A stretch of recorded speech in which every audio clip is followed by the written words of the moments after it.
आपका चेहरा ऐसे उतरा हुआ क्यों है? ऐसा क्या हो गया? आपका ऐसा कौन सा धर्म है? आपका ऐसा कौन सा धन किसी ने चुरा लिया जो आप इतने उदास घूम रहे हैं?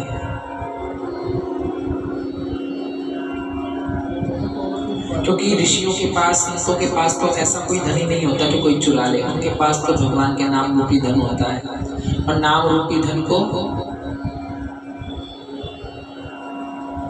वस्तु अमोलक दी मेरे सतगुरु,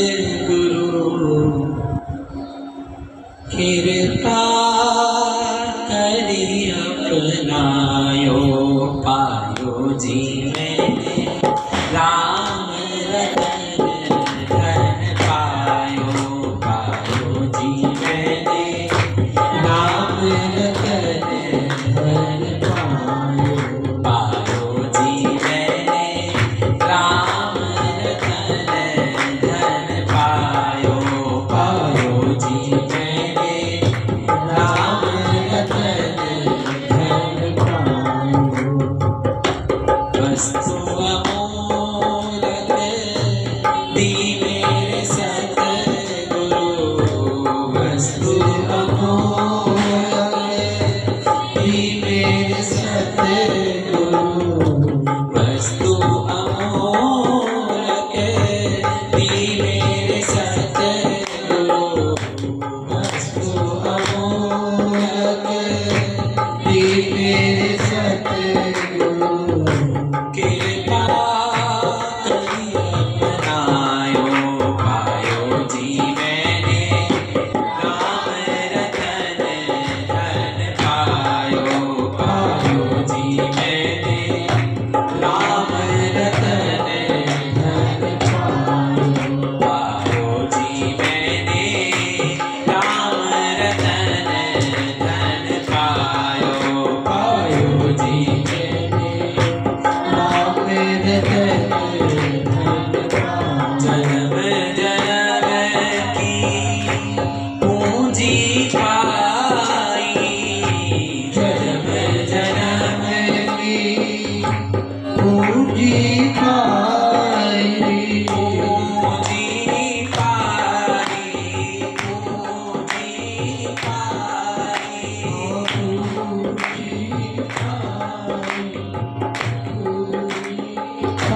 जन्म जन्म की पूंजी पाई, जन्म जन्म की पूंजी पाई। जग में सभी घुमायो पायो जी मैंने राम रतन धन पायो, पायो जी मैंने राम रतन धन पायो। लेकिन ये धन कैसा? खर्च न खूटे, चोरे न लूटे, खर्च न खूटे, चोरे न लूटे, खर्च न खूटे, चोरे न लूटे, खर्च न खूटे, चोरे न लूटे, चोर न लूटे, खर्च न छूटे, चोर न लूटे। दिन दिन बढ़त सवायो पायो जी मैंने राम रतन धन पायो, पायो जी मैंने राम रतन धन पायो जी मैंने राम रतन धन पायो, पायो जी मैंने राम रतन। मीरा जी कहती हैं सबकी नाम खेवटिया सतगुरु, सबकी नाम खेवटिया सतगुरु,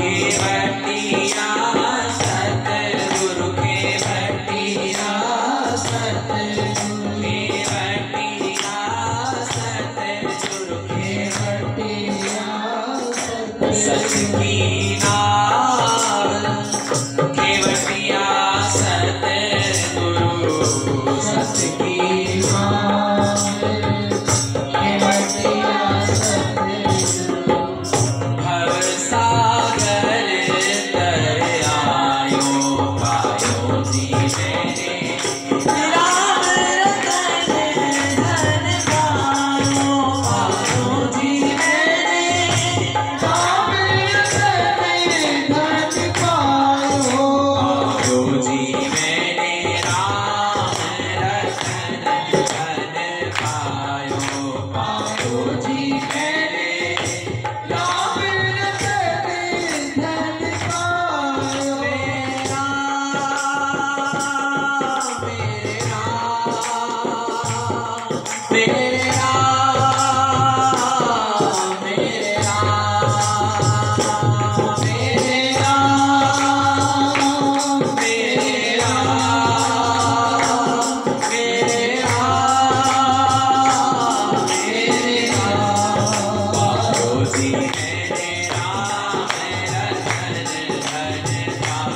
पायो जी मैंने राम रतन धन पायो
मेरा खर्च न टूटे चोर न लूटे दिन दिन बढ़ते सवार। सनकादि ऋषि कहते हैं कि नारद जी संतों के पास तो ऐसा धनी नहीं कि कोई लूट ले। आपका मुंह ऐसे उतरा हुआ है जैसे ना जाने आपका किसी ने धन चुरा लिया हो। क्या बात है? तो नारद जी ने कहा, हे प्रभु, मैं एक दिन पृथ्वीवासियों का कुशल मंगल देखने के लिए इस पृथ्वी पर भ्रमण कर रहा था। अहम तो पृथ्वी यातो ज्ञात्वा सर्वोत्मामिति पुष्करम च प्रयागम च काशीं गोदावरीं तथा हरिक्षेत्रम कुरुक्षेत्रम श्रीरंगम सेतुबंधनम एवमादिषु तीर्थेषु भ्रममाणा इतस्ततः नापश्यन्तुत्रचिच्छलम् मनः सन्तोषकारकम् कालिना धर्ममित्रेण हरेयं बाधिता। एक बार मैं पृथ्वी पर भ्रमण कर रहा था। भ्रमण करते करते कहाँ भ्रमण किया। मैं सर्वोत्तम लोक समझकर पृथ्वी में आया और पुष्कर, प्रयाग, काशी, गोदावरी क्षेत्र, हरिद्वार, कुरुक्षेत्र, श्रीरंग, सेतुबंध कई तीर्थों में विचरता रहा, परंतु मुझे शांति नहीं मिली। मैं शांति की खोज में था, मुझे शांति नहीं मिली। यत्र तत्र जहां भी मैंने देखा, सत्यम नास्ति तपः शौचम दया दानम न विद्यते। सत्य नहीं है, तप नहीं है, पवित्रता नहीं है, यज्ञ नहीं है, भगवान नाम नहीं है। मैं बड़ा दुखित हुआ। अब पृथ्वी की परिस्थिति कैसी है। मैं गया, वनों में गया, आश्रमों में गया, बड़े बड़े महापुरुषों के आश्रमों में गया। आश्रम के बाहर लिखा था अमुक श्री ब्रह्मचारी जी महाराज आश्रम। आश्रम के बाहर छोटे छोटे बालक खेल रहे हैं। पूछा ये बालक किसके हैं, तो कहने लगे ब्रह्मचारी महाराज के।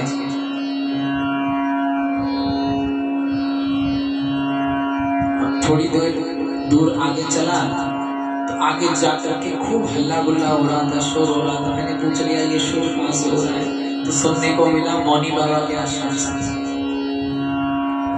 तो कहना जो बात वही बात आ जाती है ना, दम की। जो बात कहने में थी वो आचरण में नहीं मिली। तो मेरा मन बड़ा अशांत हुआ कि यदि संतों के आश्रमों की ये दशा है तो कली काल में जीव की क्या दशा होगी। घूमते घूमते दुखित मन से दुखी होकर के मैं भ्रमण करता करता यमुना जी के तीर पर घूमता घूमता वृंदावन धाम पहुंचा।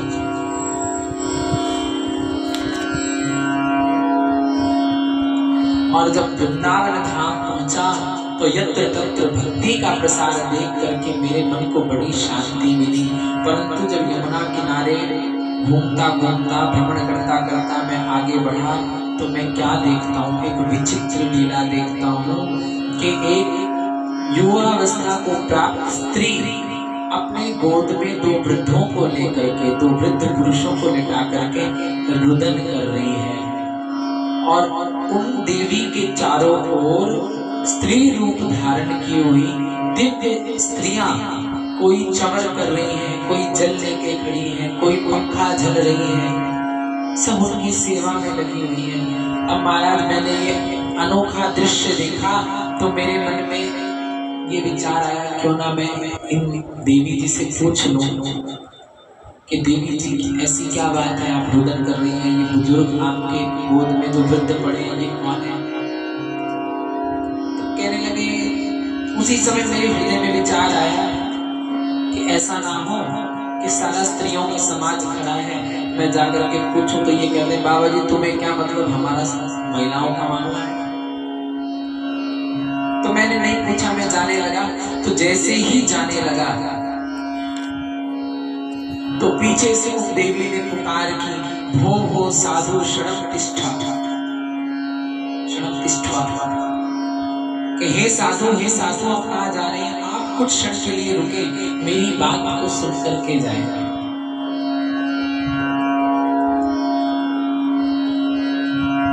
श्री भक्ति महारानी नारद जी को पुकारती हैं। तो नारद जी महाराज रुक करके भक्ति महारानी के पास पूछते हैं कि हे देवी आप कौन हैं, और जो आपकी गोद में ये वृद्ध लेटे हुए हैं जिनको देखकर आप रुदन कर रहे हैं, ये कौन है, और जो ये देवियां आपकी सेवा में लगी ये कौन है। तो भक्ति महारानी कहते हैं, अहम भक्ति ऋतिख्याता इमो में तनयो मतो, ज्ञान वैराग्य नामानो काल योगे न जर। मैं विश्व विख्यात भक्ति हूँ, मैं स्वयं भक्ति देवी हूँ महाराज, और मेरी गोद में ये जो लेटे हैं ये मेरे पुत्र ज्ञान और वैराग्य हैं। और ये जो देवियां मेरी सेवा कर रही है, ये कोई गंगा है, कोई यमुना है, कोई गोदावरी है, ये स्त्री रूप होकर के मेरी सेवा में लगी है। तो श्री नारद जी महाराज प्रश्न करते हैं कि देवी आपके पुत्रों की ये दशा कैसे? तो भक्ति महारानी कहती है कि हे प्रभु, मेरा जब प्राकट्य हुआ तो मैं इस धराधाम पर भ्रमण करती करती अनेक अनेक राज्यों में घूमती रही, और जब घूमती रही घूमते घूमते कहीं कहीं मेरा बहुत सम्मान हुआ, कहीं कहीं मेरा तिरस्कार हुआ। इस कलिकाल में मैं इतनी जीर्ण शीर्ण हो गई, जगह जगह कोई भक्ति को स्वीकार ही नहीं करना चाहता, सब माया के पीछे भाग रहे हैं। तो मैंने भगवान की इस धाम वृंदावन को भगवत धाम समझ करके, भगवान की कृपा का आश्रय, छत्र छाया समझ करके इस वृंदावन धाम का आश्रय लिया। लेकिन यहाँ पर विपरीत हो गया। जैसे ही मैं वृंदावन में आई तो मैं तो जवान हो गई और मेरे पुत्र वृद्ध हो गए। हमारी भी यही दशा है। हम लोगों की भक्ति तो जवान है, ज्ञान वैराग्य वृद्ध है। क्षमा करना, जिनके जीवन में ज्ञान वैराग्य नहीं तो उनकी भक्ति बांझ कहलाती है। ऐसी भक्ति से भगवत प्राप्ति नहीं होती। ऐसा नहीं कि वो फलीभूत नहीं होती। जिस दिन ज्ञान वैराग्य का प्रवेश होगा तो वो भक्ति आनंद उन्मत्त होकर के अपना रंग बिखेरने लगेगी, अपना आनंद बिखेरने लगेगी, भगवान को आपके अधीन कर देगी। परंतु जब तक ज्ञान वैराग्य नहीं, तब तक भक्ति बांझ है। अब ज्ञान वैराग्य का मतलब, जैसे हम यहाँ बैठे तो कथा में भक्ति है, मन में भाव है कि भगवान की कथा सुननी है। अगर भाव ना होता तो क्यों आते? भाव है कि भगवान की कथा सुननी है। ज्ञान भी है कि जो वक्ता है उसके सम्मुख आलती पालती मार करके बढ़िया सचेत होकर के सुनिए। लेकिन वैराग्य नहीं है, ध्यान बार बार बाहर जा रहा है, बार बार ये है कि वो नहीं आया, वो नहीं आया, ध्यान आ रहा है घर की परिस्थितियां। तो यानी ज्ञान भी है कैसे सुननी है, भक्ति भी है कि सुननी है, लेकिन वैराग्य नहीं है। मन यहाँ नहीं है, मन स्थिर नहीं है। हम यहाँ बैठे हैं, मन घर में, ना जाने पीछे से क्या हो रहा होगा, पति देव आए होंगे, पता नहीं रोटी खाई होगी कि नहीं खाई होगी, वैराग्य नहीं है। दूसरा, किसी किसी के जीवन में भक्ति भी होती है, वैराग्य भी होता है, लेकिन ज्ञान नहीं होता। मंदिर में गए, भक्ति है, भक्ति है तभी मंदिर गए। अब ज्ञान भी है कि मंदिर में जाते हैं तो भगवान को भोग लगाना चाहिए, भगवान की आरती पूजा करनी चाहिए, ज्ञान भी है। वैराग्य, भक्ति है, वैराग्य भी है कि मंदिर में जाना है, सब छोड़ के जाना है। अब ये भी पता है भोग लगाने सब कुछ करना है, लेकिन पूर्ण रूप से ज्ञान नहीं है। क्या किया, बर्फी लेकर के गए भोग लगाने के लिए, या पेड़ा लेकर के गए, मंगलवार का दिन है, हनुमान जी के पास गए दर्शन करने के लिए, अब और तो कुछ नहीं। ज्ञान कैसा है भैया, एक पात्र लेकर के जाओ या कोई दोना लेकर के जाओ, पंडित जी है तो पंडित जी को प्रसाद दे दो, पंडित जी भोग लगा देंगे। नहीं तो आप किसी पात्र में वो भोग रख करके भगवान के सामने समर्पित करो, नेत्र बंद करो, भाव करो कि भगवान भोग लगा रहे हैं। ज्ञान तो ये कहता है। लेकिन मंदिर में गए, पूर्ण रूप से विरक्त होकर के गए, पीछे सब टेंशन छोड़ के गए, मंदिर में गए, लेकिन ज्ञान नहीं है। वो पेड़े का टुकड़ा लिया, अब भोग लगाना था, हनुमान जी के मुंह में लगा दिया, बिल्कुल बस मुंह के अंदर ही चला जाए, जब तक मुंह में नहीं लगेगा तब तक भोग नहीं लगेगा। माताओं की ज्यादा है, माताओं के अंदर ये गुण ज्यादा होता है। सावन में सब शंकर जी के मंदिर में गए होंगे, अब कई माताओं की आदत होती है, बतासा ले गए साथ में भोग लगाने के लिए, जल चढ़ाया, बेलपत्र चढ़ाया और बतासा लिया, शंकर जी की पिंडी में फोड़ दिया, लो जी भोग लग गया। अब बाद में क्या होगा, क्या होगा, तुम तो चले जाओगे, बाद में वो फूक चीटियां लगाएंगी आकर के, अब शंकर जी के विग्रह के ऊपर चींटियां चढ़ रही हैं, हनुमान जी के मन पे चींटियां चढ़ रही हैं, तो वैराग्य भी है, भक्ति भी है, लेकिन ज्ञान की कमी है। अब कभी कभी क्या होता है, ज्ञान भी होता है, वैराग्य भी होता है, खूब ग्रंथों को पढ़ा है, खूब ज्ञान की चर्चाएं सुनी है, मन भर गया ज्ञान से, और संसार के पास संसार की बातों में मन लग भी नहीं रहा, लेकिन हृदय में भक्ति नहीं है, भाव नहीं है कि ठाकुर जी के सम्मुख बैठ करके थोड़ी सी चर्चा ठाकुर जी से हो जाए, हरि नाम ले लिया जाए। इतना ज्ञान हो गया, इतना ज्ञान हो गया कि भक्ति से परे हो गए। तो तीनों प्रकार की परिस्थितियों में भगवान के नाम के रस की, भगवान के आनंद की प्राप्ति नहीं होती। प्राप्ति तभी होती है जब भक्ति ज्ञान वैराग्य तीनों हो, और भागवत श्रवण ही इसलिए होती है कि भक्ति ज्ञान वैराग्य तीनों हमें मिले, तीनों का बैलेंस बन जाए। तो भक्ति महारानी कहते हैं कि वृंदावन में भक्ति का प्रचार ज्यादा मिला, ज्ञान वैराग्य जर्जर हो गए।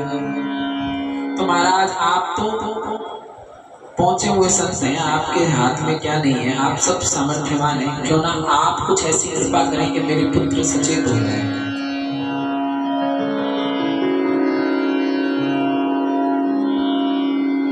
तो श्री नारद जी कहते हैं, देवी आप चिंता ना करें, मैं सब प्रयास करूंगा, आपके पुत्र अभी सचेत हो जाएंगे। अब अनेक अनेक प्रकार के ग्रंथों का, श्लोकों का गायन नारद जी ज्ञान वैराग्य के कानों में कर रहे हैं, पास जा करके वेदों के श्लोक, वेदों की ऋचाएं सुनाते हैं, समस्त पुराणों को सुना दिया, उपनिषदों का ज्ञान सुना दिया, गीता का पाठ बार बार कर दिया। गीता पाठ मुहुर्मुहु, गीता का पाठ बार बार किया, परंतु जैसे ही करते तो कुछ क्षण के लिए थोड़े से सचेत होते, नेत्र खोलते और फिर गिर पड़ते। अब नारद जी परेशान, तो आकाशवाणी हुई कि नारद जी सत्कर्म करो। क्या करो? चर्चा मत करो। क्या करो? अभी तो इतनी संख्या भी नहीं आ रही, टाइट हो रही है।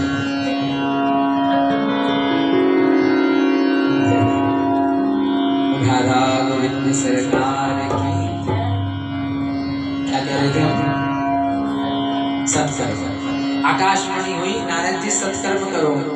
तुरंत दूसरी आकाशवाणी हुई, सत्कर्म क्या होता है ये आपको कोई संत बताएगा। नारद जी सोचने लगे, अभी तक मैं जो कर रहा था क्या वो सत्कर्म नहीं था? ऐसा कौन सा सत्कर्म है कि मुझे नहीं पता, कोई संत बताएगा। नारद जी सत्कर्म की खोज में चले। तो आप संसार में भी एक बात होती है, कोई पीएचडी किया हुआ डॉक्टर, डिग्री प्राप्त किया हुआ डॉक्टर गली गली क्लिनिक्स पे डोलने लगे कि बुखार में कौन सी गोली देते हैं, बुखार में कौन सी गोली देते हैं। तो या तो आधे डॉक्टर ये बात सुन के ही भाग जाएंगे क्लिनिक वाले, या मेडिकल वाले अपनी दुकान बंद करके चले जाएंगे। क्यों? उनको ये भय हो जाएगा, हमारा जितना पहुंचा हुआ डॉक्टर है इसे क्या नहीं पता, कहीं हमारा टेस्ट लेने तो नहीं आया, हमने कोई गलत गोली बता दी, उनके अनुसार कोई और हुई, हमारा तो सर्टिफिकेट जब्त हो जाएगा। अब नारद जी जैसा ब्रह्मज्ञानी ऋषियों के आश्रमों में डोल रहा है, पूछता हुआ सत्कर्म क्या होता है। तो कई ऋषियों ने तो जैसे नारद जी प्रश्न करने के लिए पहुंचे, बात पहुंची कि नारद जी पूछते डोल रहे हैं सत्कर्म क्या है, तो ऋषियों ने सोचा, संतों ने सोचा, साधुओं ने सोचा कि अगर नारद जी को नहीं पता सत्कर्म क्या होता है तो हम तो क्या बताएंगे। मुंह पे उंगली रख के बैठ गए। जैसे नारद जी आए, महाराज सत्कर्म, हमारा तो मौन व्रत है, शिष्यों से पूछो, किसी और से पूछो। मौन व्रत धारण करके बैठ गए। आगे जैसे बड़े, कुछ ने सुना तो कुछ तो आश्रम छोड़ के ही भाग गए कि नारद जी को कौन बताए कि सत्कर्म क्या होता है। अब नारद जी बड़े परेशान होकर के, नारद जी कहते हैं मैं घूमता घूमता बद्रीनाथ धाम में आया तो यहाँ पर मुझे आप लोगों के दर्शन हो गए। आप लोगों के किनके? सनकादिक ऋषि हो गए। ये सारी चर्चा सनकादिक ऋषि और नारद जी के मध्य चल रही है। नारद जी बता रहे हैं कि मेरा मुख क्यों उदास है, मेरा मुख क्यों उतरा हुआ है। सनकादिक ऋषियों से कहते हैं महाराज अब आपका दर्शन हुआ है, आप ही बताएं सत्कर्म क्या है। सनकादिक ऋषि कहते हैं महाराज आपने सब सुनाया, पर सत्कर्म क्या है आप ज्ञान वैराग्य को श्रीमद् भागवत रूपी कथा सुनाते हैं, श्रीमद् भागवत रूपी भक्ति ज्ञान वैराग्य की त्रिवेणी में गोता लगाते हैं। तो नारद जी कहते हैं महाराज ये आप कैसी बात कर रहे हैं, जो वेद है, जो पुराण है, जो उपनिषद है, उन्हीं का सार तो श्रीमद् भागवत है। तो जब मैंने सब सुना दिया तो भागवत सुनाने से क्या होगा। तो सनकादिक ऋषि कहते हैं कि महाराज किसी को, अच्छा आप बताओ, आपकी इच्छा है कि हमने आम खाना है, क्या खाना है, आम खाना है। अब हम कहें कि आम खाना है, आम का भी सीजन नहीं है, आम लगा नहीं है, एक काम करो आम के पेड़ से ही तो आम होता है, आम का तना चबा लो, आम की छाल उतार के चबा लो, आम के पत्ते चबा लो, तो क्या आम का रस मिलेगा, क्या वो मिठास मिलेगी, नहीं। अब कोई कहे नहीं भैया चलो कोई बात नहीं, जड़ से वृक्ष बनता है, जड़ी निकाल करके थोड़ी सी जड़ चबा के देख लो, नहीं। तो कहते उसी प्रकार वेद रूपी वृक्ष का जो पका हुआ फल है वो श्रीमद् भागवत महापुराण है। ज्ञान वही है, परंतु जो रस मिलना चाहिए वो रस फल से ही मिलेगा। तो आप श्रीमद् भागवत रूपी ये फल सुन सकते।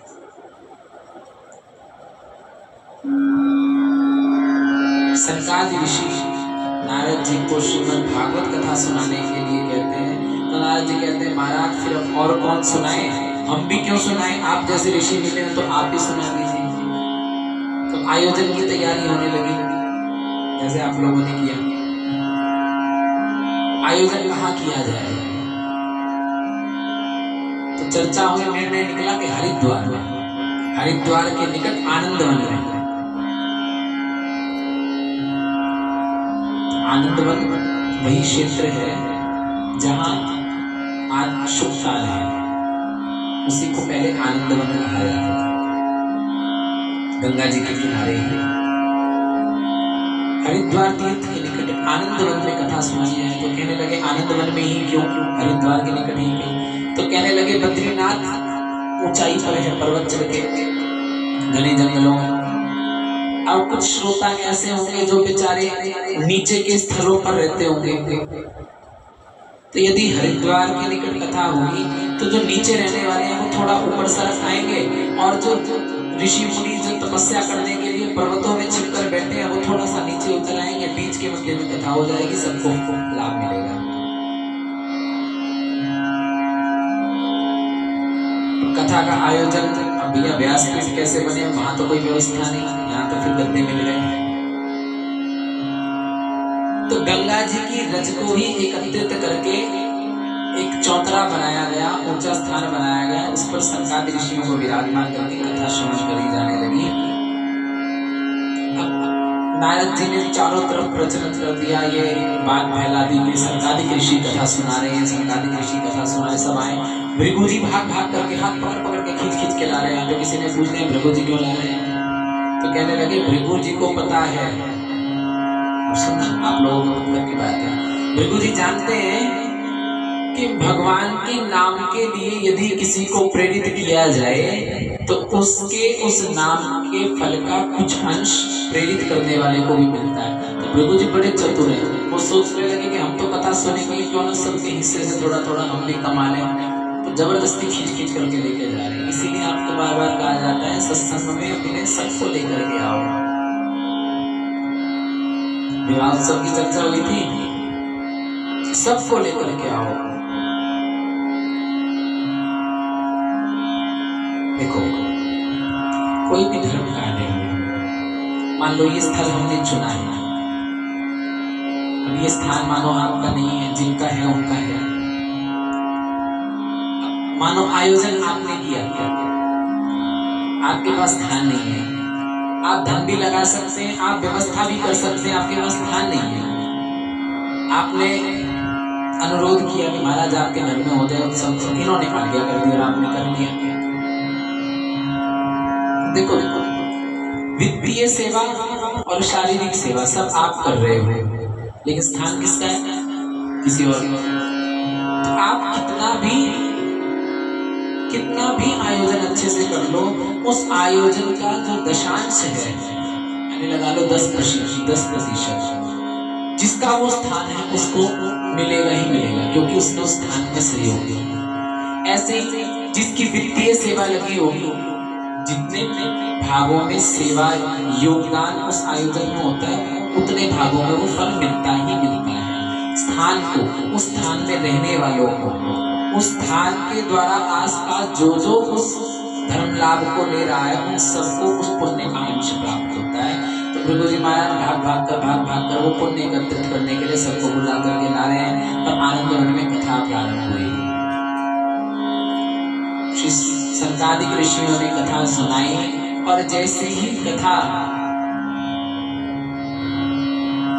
संपूर्ण हुई, तो कथा संपूर्ण के समय भक्ति महारानी उस कथा पंडाल में, उस कथा सत्र के मध्य में अपने पुत्र ज्ञान वैराग्य के साथ प्रकट होकर के नृत्य करने लगी। कैसी कथा? देखो कथा कहाँ हो रही है?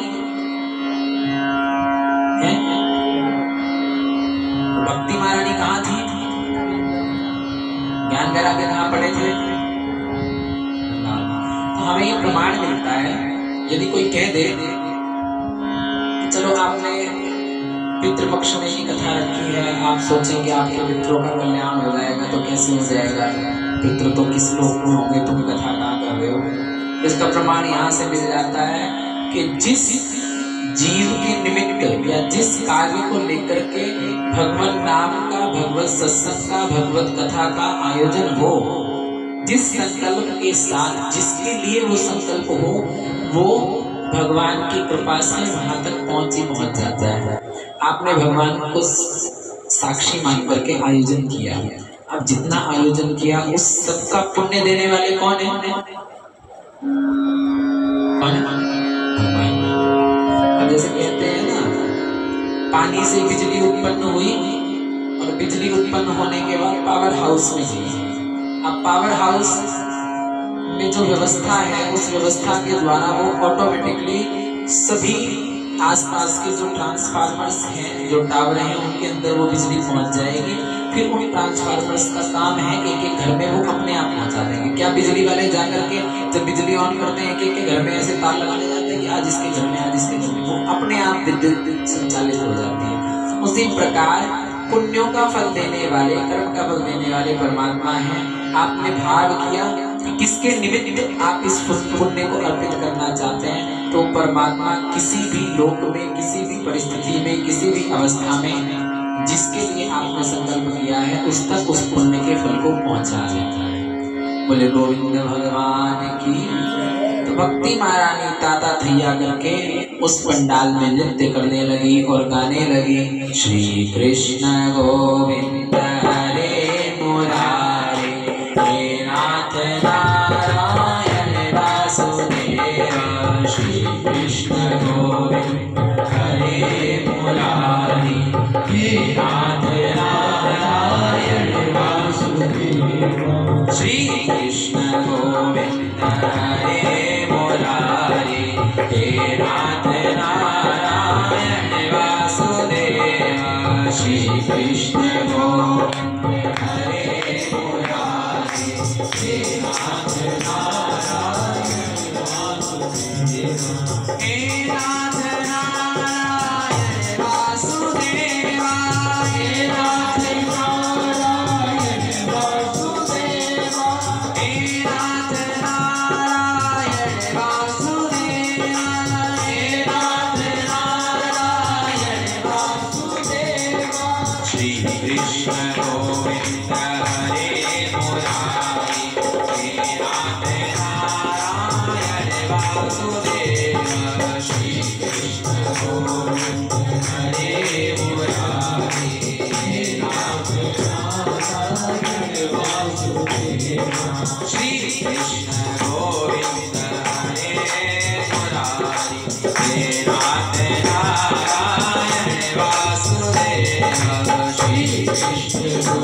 क्योंकि श्रीमद् भागवत कहते यत् फलं नास्ति तपसा योगानि समाधिना, यत् फलं नास्ति तपसा न योगिना समाधिना तत्फलं लभते कलो केशव कृष्ण। जो फल कलयुग में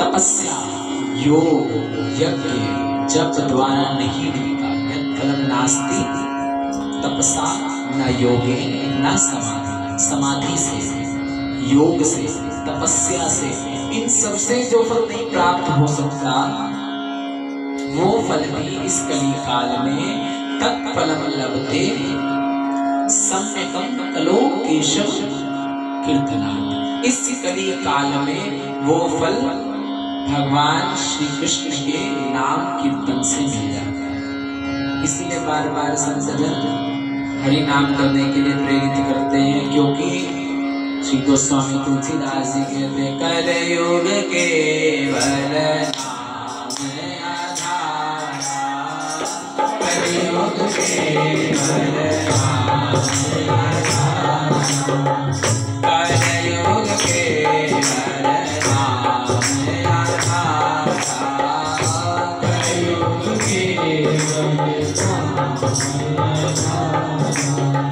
सुमेर सुमेर नर नहीं पारा, सुमेर सुमेर नहीं पारा, कलयुग केवल हरि गुण गाहा, कलयुग केवल हरि गुण गाहा, कलयुग केवल हरि गुण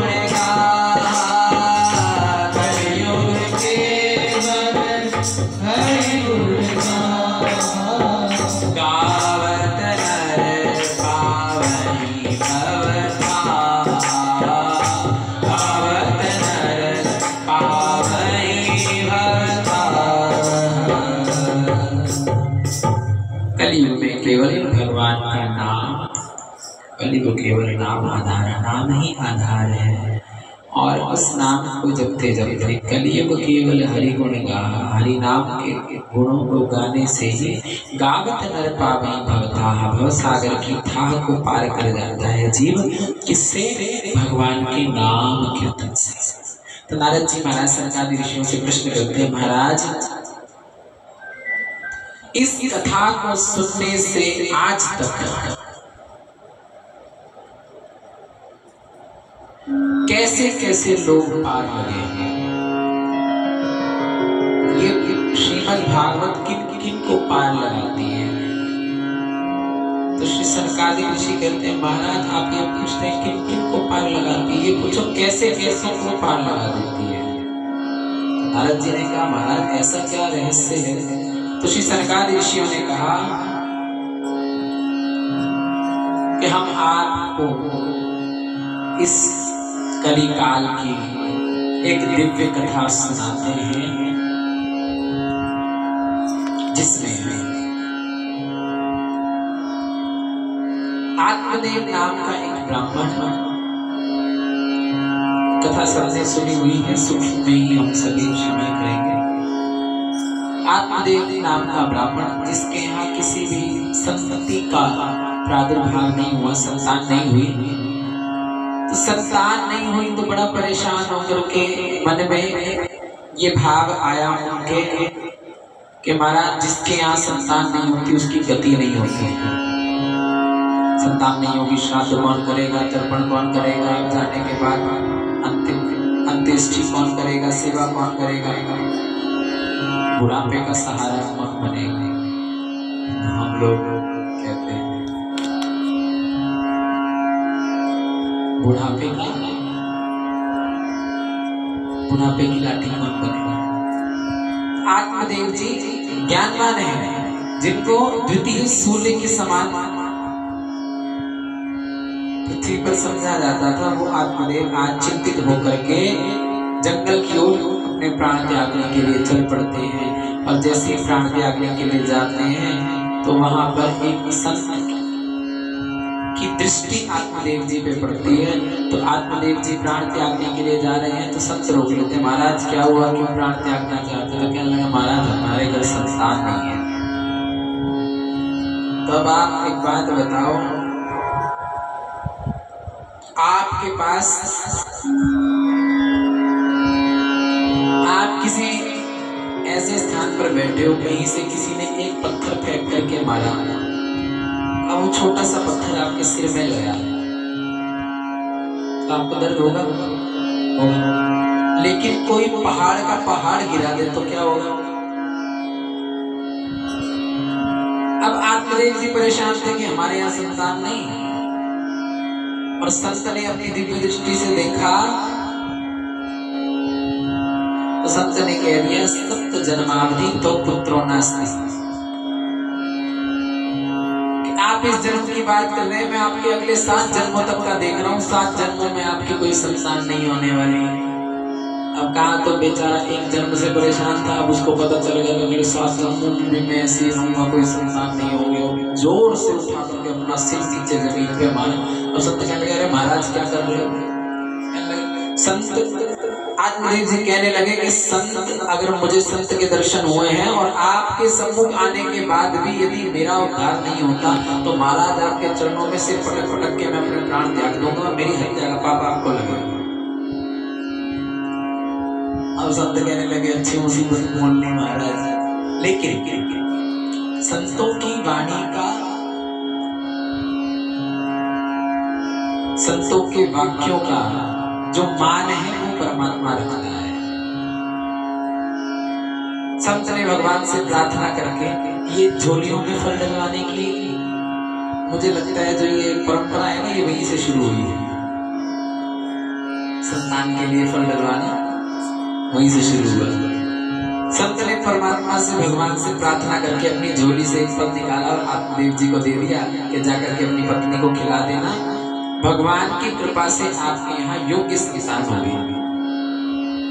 अब पंडित जी बड़े खुश हुए, हाथ में फल लेके अपने घर गए। अब उनकी पत्नी का नाम था धुंधली। अब महाराज जितने पंडित जी ज्ञानवान हो, उनकी पत्नी उतनी बड़ी लड़ाई।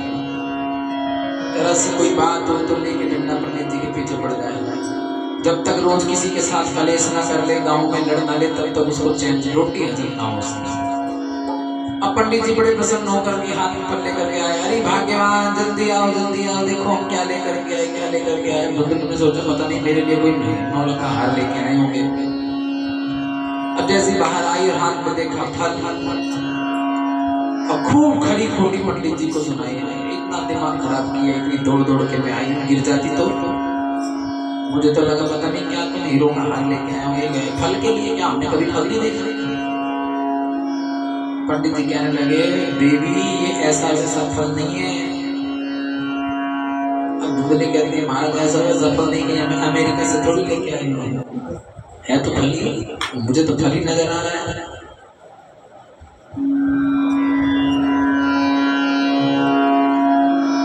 तो कहने लगे ऐसा वैसा फल नहीं है, मैं जंगल गया था, मुझे एक संत मिले हैं, संत ने अभिमंत्रित करके ये फल दिया है और कहा है इस फल को यदि तुम खाओगी तो हमारे यहाँ संतान होगी। अच्छा, फल खाने से संतान? अरे वाह, लगता है पंडित जी को कोई पागल बना गया। धुंधली सोच रही है, पंडित जी को कोई पागल बना गया, फल खाने से बच्चे होने लगते तो फल खा खा कर भी बच्चे हो जाते। आज विज्ञान यही कहता है। आज अगर संत कोई उपाय बता दे तो वैज्ञानिक दृष्टि में वैज्ञानिक नहीं मानते। अरे ऐसे थोड़ी हो जाता है, संतान उत्पत्ति तो ऐसे होती है, ऐसे होती है, ऐसे। अरे कैसे होती है वो तो सबको पता है। लेकिन उन परिस्थितियों के बाद भी जिनको नहीं होती उनका क्या कहोगे?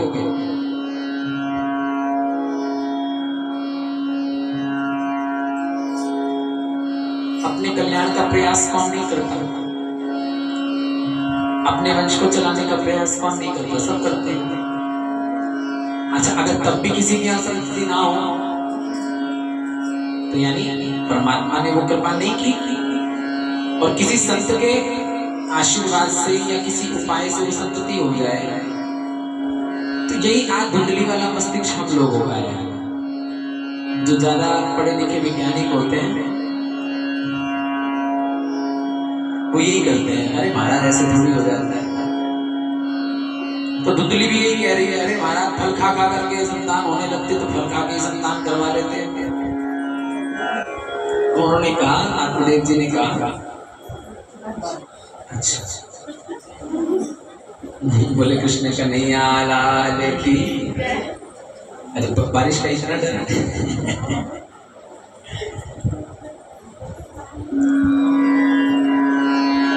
आत्मदेव जी कहते हैं कि आप पूरी श्रद्धा से संत की इस प्रसाद को ग्रहण करें, भगवान की कृपा हुई तो फिर मिलेगा।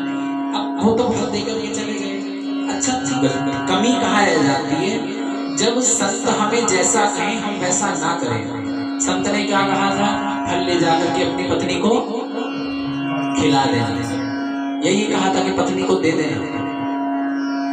क्या कहा था? खिला देना। अब आत्मदेव जी ने क्या किया? पत्नी को दिया और चले गए, हम खा लेंगे कोई बात नहीं। अब वो फल हाथ में लिया, धुंधली सोच रही है। ऐसा दिमाग धुंधली का ही हो सकता है, और ऐसी धुंधलियां हमारे दिमाग में, हमारे मन में बड़ी बैठी है।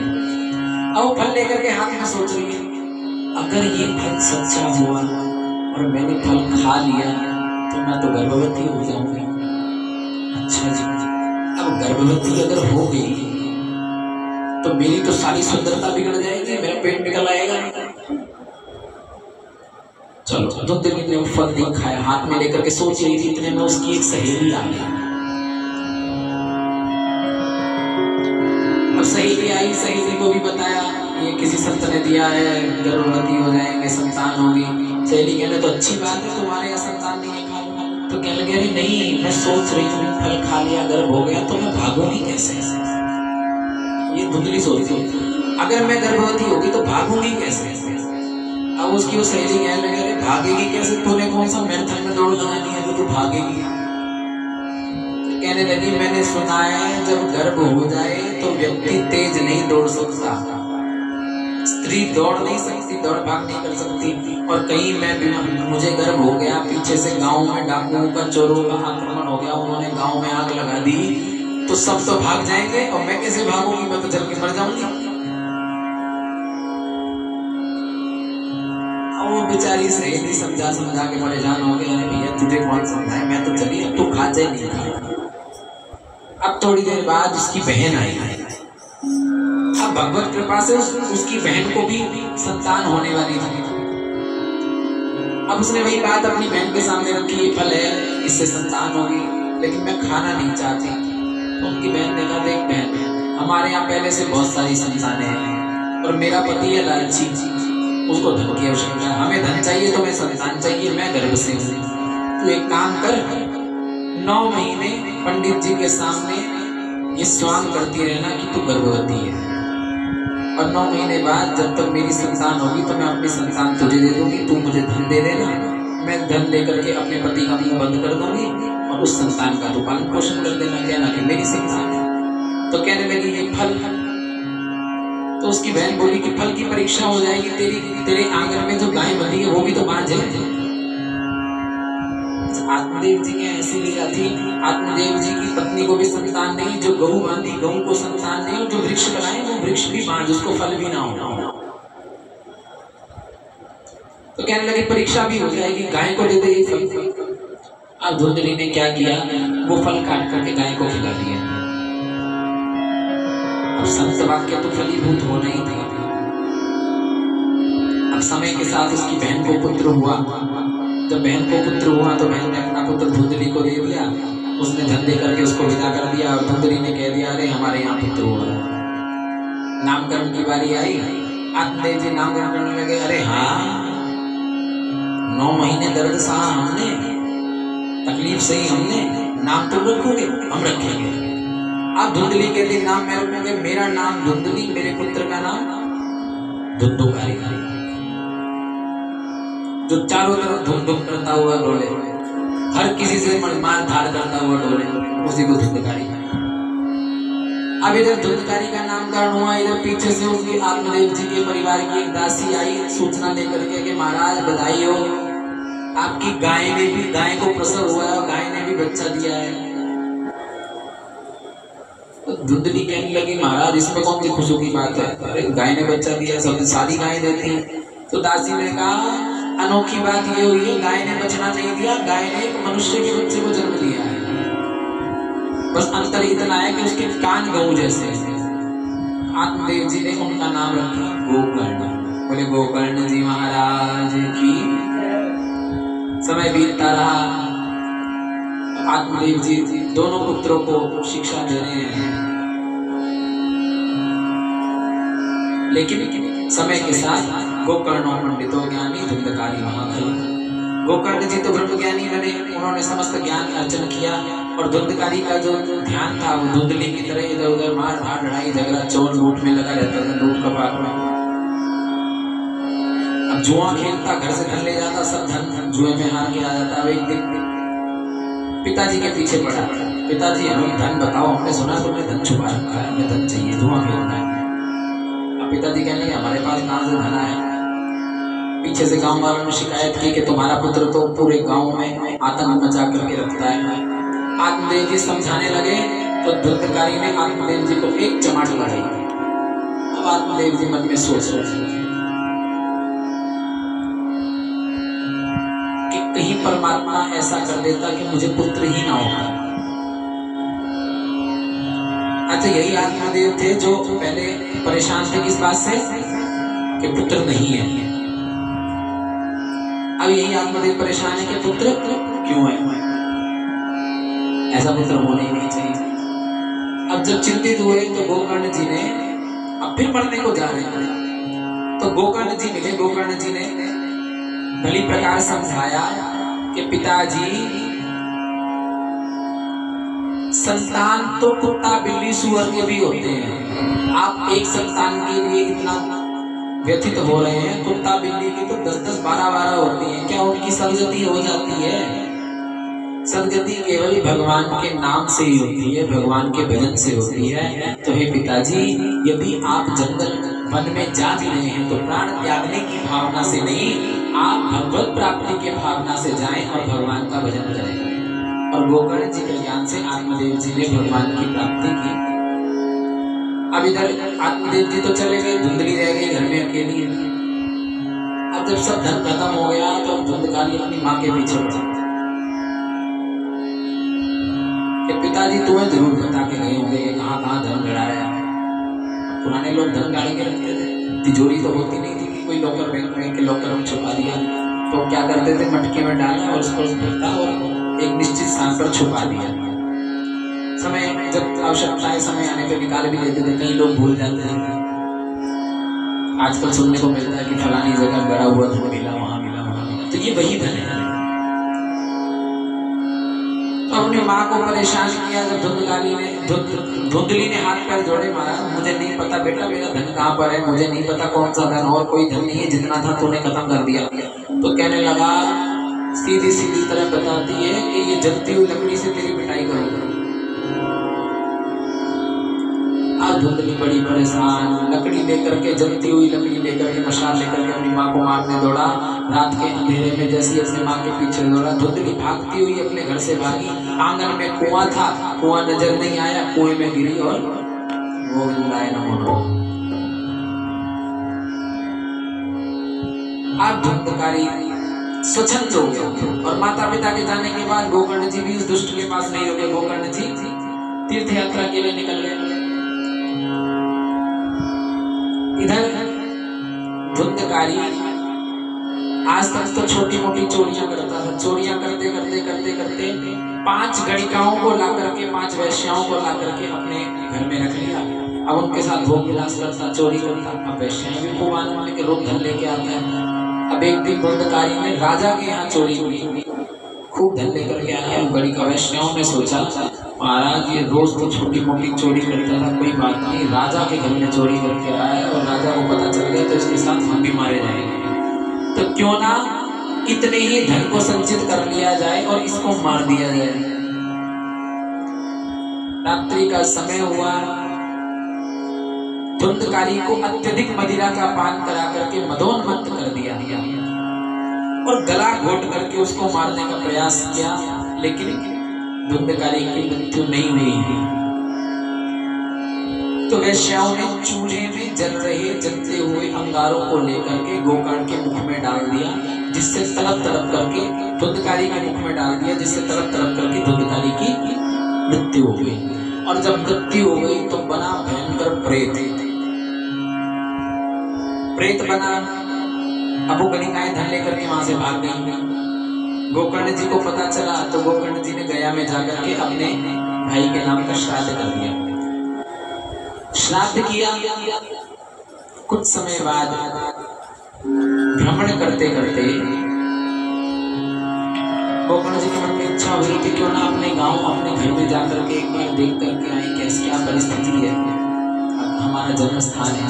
गोकर्ण जी आकर के जैसे ही शयन किया तो धुंधकारी प्रकट हो गया। कभी भैंस बन करके आ जाता, कभी राजा बन के प्रकट हो जाता, कभी अग्नि बन करके प्रकट हो जाता, भयंकर चित्कार करता। अब गोकर्ण जी ने देखा कि कोई प्रेतात्मा है, कमंडल से जल लिया, अभिमंत्रित करके जैसे ही छींटा मारा तो प्रेत के पास बोलने की शक्ति नहीं होती। प्रेत इतना सूक्ष्म होता है कि जरा सी अगर यहाँ प्रेत बैठा और हवा चले तो हवा के साथ बह जाता है। इसीलिए हमारे यहाँ जो आजकल ये भूत प्रेत की बाधाएं होती हैं या ये जो सिर हिलाने के काम होते हैं, इनको क्या कहा जाता है? इसमें नेगेटिव और पॉजिटिव दोनों प्रकार की एनर्जीज होती हैं। नेगेटिव को भूत प्रेत बोल देते हैं और जो पॉजिटिव जिनके पास असर होता है वो लोग उनको दैविक शक्ति से जोड़ देते हैं। लेकिन वो क्या है? वो एक प्रकार की हवा है। हवा के 49 रूप हैं।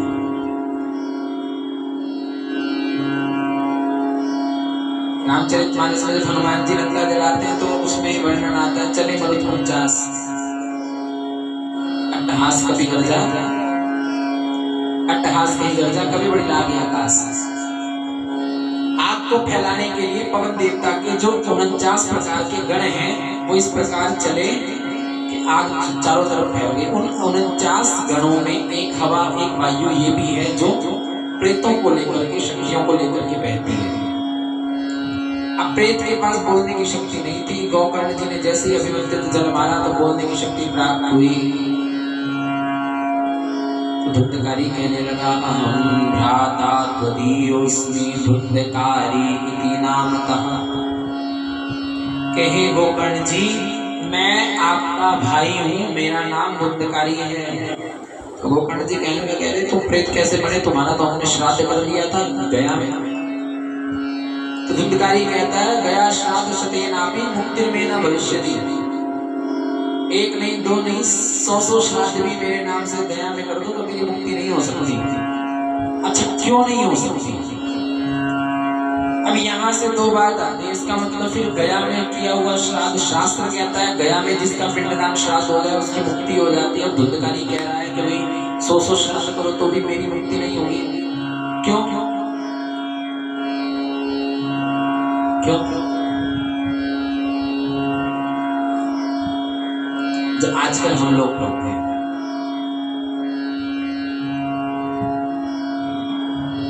वर्ण संकरता के कारण, गोत्र ना पता होने के कारण हम संकल्प करते हैं। तो संकल्प किस नाम से करते हैं? अब आप लोग अपने पितरों का श्राद्ध पक्ष में कर रहे होंगे। किसी को अपने पितरों का श्राद्ध ना पता हो कि कब किसकी कौन सी तिथि आती है, तो उसको कहा जाता है कि अमावस्या के दिन अपने गोत्र का उच्चारण करके अपने पितरों के निमित्त श्राद्ध तर्पण कर दिया जाए, तो आपके गोत्र के जितने भी पितर हैं उन सबको तर्पण प्राप्त होता है। अब यहाँ परेशानी ये आई, गोकर्ण जी ने जो गया में श्राद्ध किया वो अपने गोत्र से किया, आत्मदेव जी के गोत्र से किया, लेकिन धुंधकारी तो आत्मदेव जी का पुत्र ही नहीं है। जब धुंधकारी के गोत्र से श्राद्ध हुआ ही नहीं तो उसकी मुक्ति होनी कहां से? तो कारण केवल ये है, वो कहता है 100 श्राद्ध भी करो मेरी मुक्ति नहीं होगी। तो गोकर्ण जी ने कहा कोई बात नहीं महाराज, तुम लोग को तुम्हारा व्यवस्था तुम्हारी हम करते हैं। गोकर्ण जी ने प्रातः काल जब सूर्य को अर्घ देने गए तो चलते हुए सूर्य की गति रोक ली। सूर्य भगवान से प्रार्थना करके उनसे उपाय पूछा। तो सूर्य भगवान ने गोकर्ण जी को कहा श्रीमद् भागवती कथा था, यही आपका कल्याण, आपके भाई का कल्याण कर सकती है। श्रीमद् भागवत सप्ताह वाचन करो, सप्ताह विधि से भागवत का श्रवण करो और कराओ, इससे धुंधकारी की मुक्ति अवश्य होगी। अब गोकर्ण जी ने अनुष्ठान किया, पूरे गांव वालों को एकत्रित किया, कथा की। अब जब कथा सुनाई, अब इधर से हवा चले और धुंधकारी उड़ के दूसरी जगह। अब जब आनुष्ठानिक तौर पर भागवत की कथा होती है तो आपने देखा हो 7 गांठ का बांस बांधते हैं। वहीं पास में एक बांस पड़ा था जिसमें 7 गांठें थी, उसमें आकर के वो धुंधकारी प्रेत रूप में बैठ गया और उसने कथा का श्रवण किया। एक एक करके 7 गांठें थी। पहले दिन की कथा सुनी, पहली ग्रंथि फटी, दूसरे दिन की सुनी, दूसरी ग्रंथि फटी। यानी जो दोष रूपी गांठें हमारे हृदय में बनी हुई हैं, काम क्रोध मद लोभ मोह अहंकार ईर्ष्या मत्सर, ये गांठें धीरे धीरे करके भगवान की कथा को सुन करके नष्ट होती चली गई। अब कई लोग सोचते हैं, एक जगह जब वृंदावन रहते थे, अलीगढ़ के पास एक गांव है सजना गांव, वहां कथा की, ऐसी 7 गांठ का बांस लगा था। जिन माता जी ने कथा सुनाई वो आखिरी दिन हमारे पीछे पड़ गई, महाराज आपने कथा अच्छे से नहीं सुनाई। मैंने कहा माता जी क्या क्या परेशानी होगी, क्या दिक्कत होगी? अरे नहीं आपने बढ़िया नहीं सुनाई। परेशानी क्या है? भागवत जी में लिखा है 7 बांस की 7 गांठ फट जाती है, एक भी गांठ नहीं फटी। अरे महाराज दोष रूपी गांठों का फट जाना, अब वहां इसका मतलब ये नहीं कि बांस फट गया। धुंधकारी के हृदय में जो 7 ग्रंथियां बनी थी वो ग्रंथियां फट गई और धुंधकारी का कल्याण हो गया। अब भगवान के धाम से विमान आया केवल धुंधकारी को लेने के लिए। जब विमान आया तो गोकर्ण जी ने रोक लिया, महाराज कथा तो सबने सुनी, विमान एक के लिए क्यों? तो पार्षदों ने कहा कथा तो सबने सुनी, लेकिन जैसे हमारा ध्यान घड़ी में होता है, इतने बजे ये कथा तो सबने सुनी। धुंधकारी कथा पंडाल में नहीं बैठा, लेकिन कथा उसके अंदर बैठ गई और बाकी सब कथा पंडाल में तो बैठे लेकिन ध्यान कहीं और था, उनके हृदय में कथा उतरी नहीं, इसलिए बाकियों का कल्याण नहीं। अब धुंधकारी को लेकर के विमान चला गया। धुंधकारी प्रेत योनि से मुक्त होकर के चतुर्भुज रूप में भगवान भगवत स्वरूप होकर के पार्षद बन के मुक्त हुआ। अब गोकर्ण जी ने ये निर्णय लिया कि कथा दोबारा की जाएगी और अब की बार सारे गांव के लोगों को ये सचेत कर दिया कि ध्यान से कथा सुनना वरना कल्याण नहीं होगा। सबने एकाग्र होकर के कथा का श्रवण किया और सबके लिए विमान आया, सब हुए। और गोकर्ण जी जिनके माध्यम से सबका कल्याण हुआ उनको लेने के लिए स्वयं भगवान विमान लेकर के आए और अपने साथ लेकर के गए। बोले गोविंद भगवान की। तो श्री सनकादिक ऋषि कहते हैं कि महाराज धुंधकारी जैसा भयंकर प्रेत वो भी भागवत श्रीमद् भागवत के श्रवण से मुक्त हो सकता है, तो भागवत को सुनने से किसकी मुक्ति नहीं होगी। सदा सेव्या श्रीमद् भागवती कथा यस्या श्रवण मात्रेण हरिश्चित्तम समाश्रित। श्रीमद् भागवती कथा हर किसी का कल्याण कर सकती है। क्यों? क्योंकि जिसके श्रवण मात्र करने से हृदय में आकर के भगवान नंद नंदन श्री कृष्ण चंद्र आकर के विराजमान हो जाते हैं। बोले कृष्ण चंद्र भगवान की जय। इस प्रकार धुंधकारी के मोक्ष की कथा श्री सनकादिक ऋषि सुनाते हैं। और जब कथा सुनाई तो श्री नारद जी महाराज कथा श्रवण की विधि पूछते हैं कि महाराज कथा 7 दिन में ही क्यों सुननी चाहिए? कथा सुनने का नियम क्या है? तो कहा 7 दिन का नियम तो ऐसा है, परीक्षित को 7 दिन के लिए श्राप लगा था 7 दिन में मृत्यु होने का, तो उन्होंने सप्ताह विधि से ही श्रवण किया, इसलिए सप्ताह विधि से ही श्रवण करना चाहिए। भागवत कथा श्रवण करने का नियम, जो भागवत कथा करे और सुने उसको धरती पर सोना चाहिए 7 दिन के लिए। और यदि अष्टम दिन हवन हो रहा है, यज्ञ हो रहा है या गीता पाठ हो रहा है कुछ भी, तो 8वें दिन तक विश्राम पर्यंत तक भूमि पर शयन करें।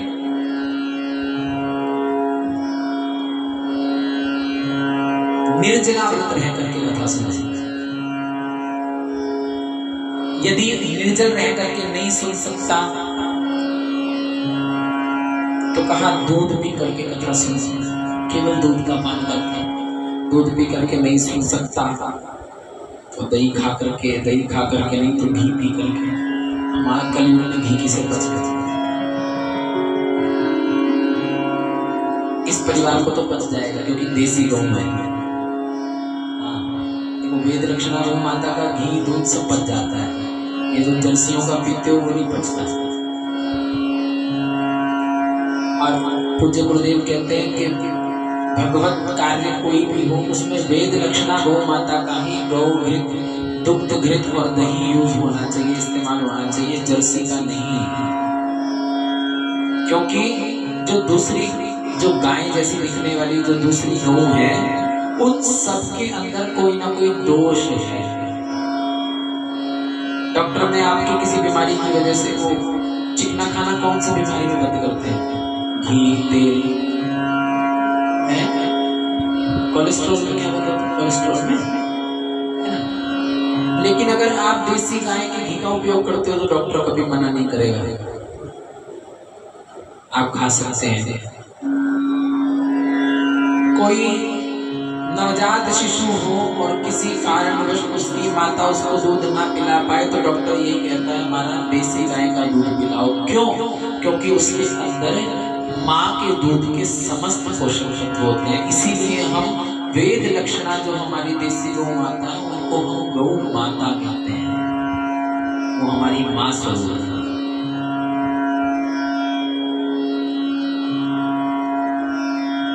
अच्छा, एक बार सहारनपुर में एक व्यक्ति ने हमें बड़ा टोका, कहने लगा आप बड़ा कहते हो गाय हमारी माता, गाय हमारी माता, तो फिर बैल तुम्हारा बाप है।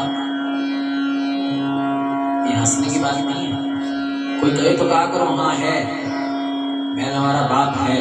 क्यों? माँ का कार्य है अच्छा भोजन बना करके आपके शरीर का पोषण करना, और पिता का कार्य है बाहर जाकर के मेहनत करके आपके पोषण के लिए उपयोगी धन कमा करके लाना। गौ आपको दूध, घी, दही दे करके आपके शरीर का पालन पोषण करती है। अब भले वो कृषि व्यवस्था नहीं रही, लेकिन बैल हल में जुत करके अपने शरीर की मेहनत से अन्न उगा करके आपका पोषण करता है। और हमारे सनातन धर्म में बैल को धर्म का प्रतीक कहा है। आगे आप सुनेंगे परीक्षित जी के सम्मुख धर्म और पृथ्वी गऊ और बछड़े के रूप में ही प्रकट होंगी।